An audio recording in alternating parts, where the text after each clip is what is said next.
Hey folks, I'm Chris and I'm your Commander Mechanic, here with a deck full build, where I'll walk through commanders, card choices, strategies, and upgrades for a deck from scratch. But before we get started, I wanted to remind you that you can win this deck. That's right, we'll be giving away this deck along with 4 other full 100 card decks, and the chance to score upgrades, along with cool accessories from our friends at Quivertime. Stay tuned to the end of the video to find out how. Today I want to walk through a deck full build based on our Color Theory Blue video, linked up here. We previously reviewed how Blue's primary strength is in its raw card advantage abilities, through scrying and conditionless card draw, as well as efficient evasive attackers and strong control elements via counterspells and bounce. I've melded all of these elements to create a deck that epitomizes these effects.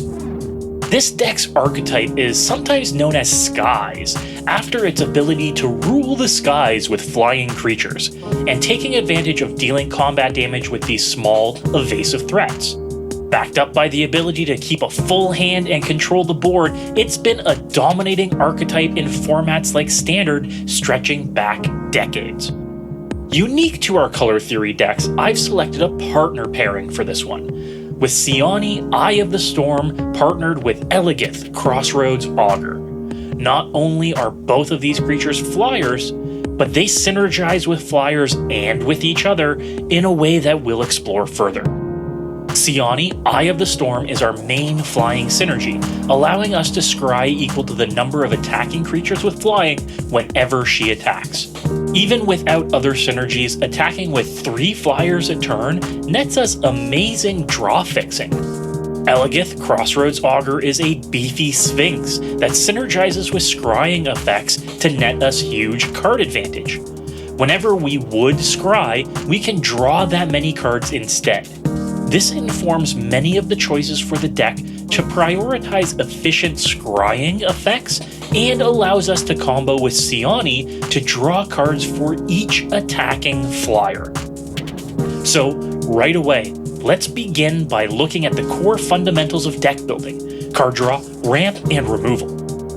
Blue's removal comes in 2 forms: bounce, the ability to return permanents to their owner's hands, and counter magic, the ability to prevent a spell from resolving. We'll include elements of both, but I wanted to ensure that they play into our game plan. Modal spells that will do what we want when we want, and counter spells that help us scry.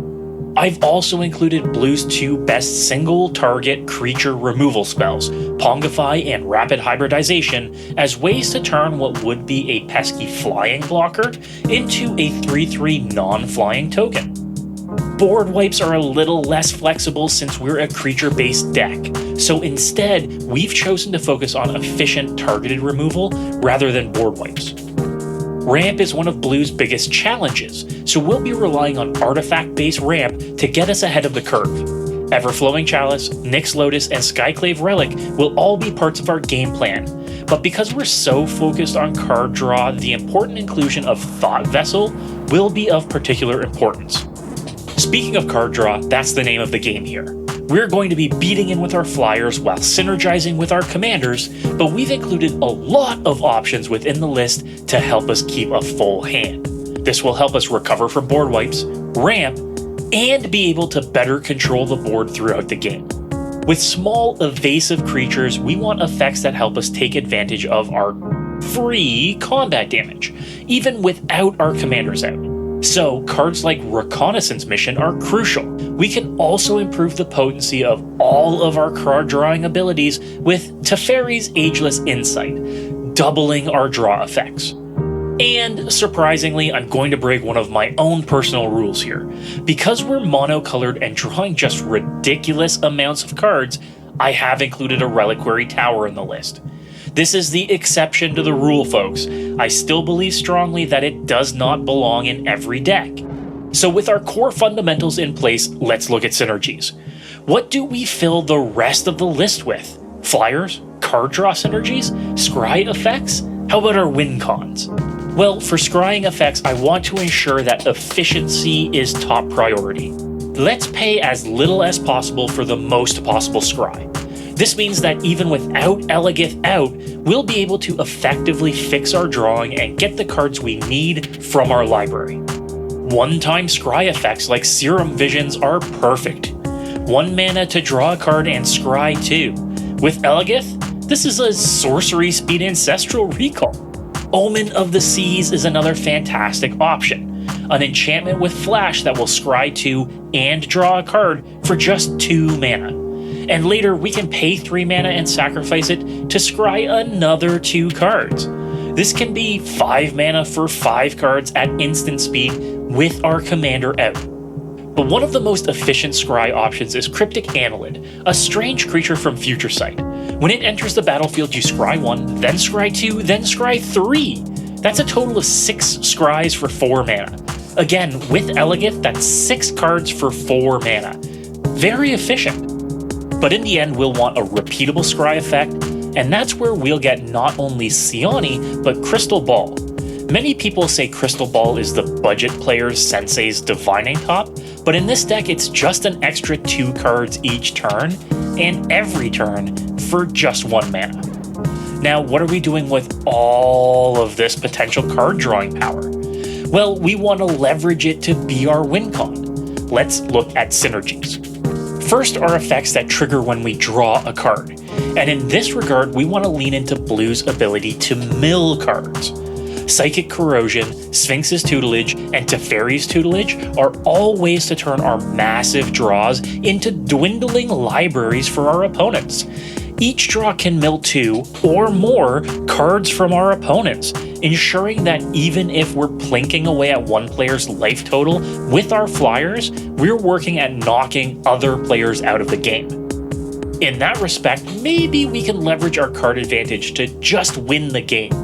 So let's look at the alternate win condition cards we highlighted in our Color Theory Blue video: Jace, Wielder of Mysteries, Laboratory Maniac, and Thassa's Oracle. With these, when we draw our libraries down small enough, or draw from an empty library, we win instead of lose. And with raw card drawing potential like this deck has, it can happen. An interesting combo in this deck: as long as you do have a maximum hand size and have to discard during the cleanup step, a Laboratory Maniac or Jace combined with Eligeth and a Curator of Mysteries will draw your entire library. What happens is that you move to your discard with more than 7 cards in hand and discard. Curator of Mysteries sees you discard and makes you scry, which Eligeth replaces with card draw. Since you still have more than 7 cards in hand, you'll continue attempting to draw and discard down to 7, drawing more each time. With an effect that lets you win from drawing from an empty library, this just wins you the game. A little 2.5 card combo. Okay, now how about our flying army? Well, cheap and efficient is what we want to look at. As long as it flies, it does what we want. Deals combat damage and scries thanks to our commanders. So I've included a stunning 11 one-drop flyers in the deck, ranging from French vanilla like Zephyr Sprite through to the almost too good Mausoleum Wanderer. The aim here with these puppies is to poke in with damage and get the synergies our deck needs. Apart from these small flyers, we've got bigger ones that represent bigger threats. Sphinxes and elementals that also synergize with our game plan, like Sphinx of Foresight, Stormwing Entity, and Windreader Sphinx, each making all of our individual strategies that much more efficient and effective. Now finally, when building this and each of our decks we're giving away this month, I wanted to include a potential pivot commander in the list. In this list, I've included a substitute partner, Essior Wardwing Familiar, who can be a great replacement for Eligeth in the deck if you want to get punchier, faster, and help protect Siani. You could also pivot to Kira, Great Glass Spinner, a way to ensure single target removal is effectively useless against your army of flyers and ensure you have more reliable air force. And lastly, I've included the god herself, Thassa, God of the Sea. Even without being a creature, she allows you to scry at the beginning of each of your turns and make your creatures unblockable, and becomes an indestructible 5/5 beater once your devotion starts ticking up. All told, this deck helps exemplify blue. Control, evasion, and oodles of card advantage, all inching you closer and closer to winning. When we're looking at upgrades for this deck, there are some staples in blue that I'd like to see included. Rhystic Study is an obvious choice here, along with the best board wipe in blue, Cyclonic Rift. But we can also look at staples of interaction like Fierce Guardianship or Mana Drain. Both are on the pricey side, but both get you big benefit, either being free or helping ramp you in a deck that doesn't have a lot of ramp outside artifacts. And of course, if we're looking at card drawing, the big daddy of them all, Consecrated Sphinx, just begs to be in this deck. Not only is it a flying body, but it doubles up your draw whenever your opponents draw. That is exactly what you want to be doing here, and a big recommendation. Remember, you can win this deck along with 4 others we're giving away. 5 lucky winners will each take home a full 100 card EDH deck with goodies from our friends at Quivertime, and thanks to our affiliate at Hairy Tarantula. If you want to win, head over to this video for more details. Subscribe to the channel, like the video, and comment on which deck you want to win. We'll be doing the drawing in a few weeks, but there's no time to lose. Get in now! Let me know what you think of this list and what you would add if you were to enhance it. Let me know in the comments below. One lucky commenter from each of these full build videos will win another prize too. Until next time, folks, good luck and have fun!